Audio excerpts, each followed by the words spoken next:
بسم اللہ الرحمن الرحیم۔ یہ جو ویڈیو اپلوڈ کرتے ہیں اس کو نہ کوئی سبسکرائب کریں یا لائک کریں، اس کی ضرورت نہیں ہے۔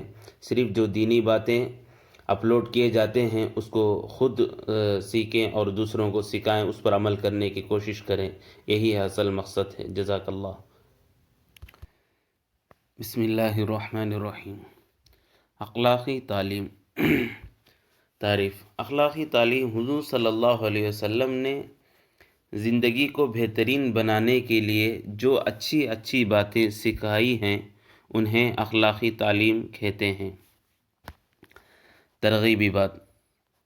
حدیث۔ حضور صلی اللہ علیہ وسلم نے فرمایا، سب سے کامل ایمان والے وہ لوگ ہیں جن کے اخلاق سب سے اچھے ہیں۔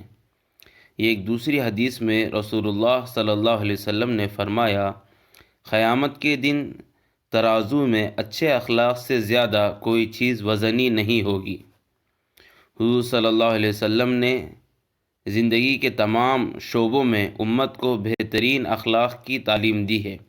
اگر اس کو اپنایا جائے تو لوگوں کے درمیان آپس میں کبھی جھگڑا نہیں ہوگا، سب ایک دوسرے کے حقوق ادا کریں گے، ایک کی طرف سے دوسروں کو کوئی تکلیف نہیں پہنچے گی۔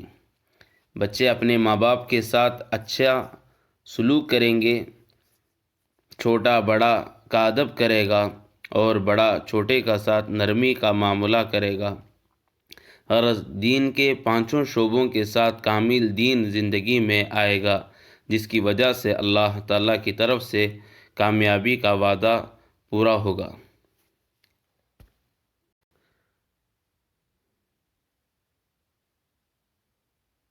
اعوذ باللہ من الشیطان الرجیم۔ بسم اللہ الرحمن الرحیم۔ سبق نمبر 1۔ وہ شخص کامل ایمان والا نہیں ہو سکتا جو پیٹ بھر کر کھائیں اور اس کا پڑوسی بھوکا رہے۔ جماعت کے ساتھ پڑھی ہوئی نماز تنہا پڑھی ہوئی نماز سے ثواب میں 27 گنا بڑی ہوتی ہے۔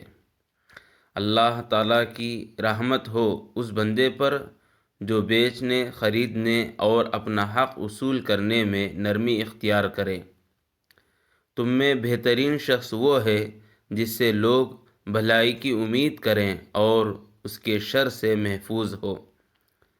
گناہ، تکبر، کینہ، حسد سے پاک دل اور سچی زبان والا آدمی سب سے افضل انسان ہے۔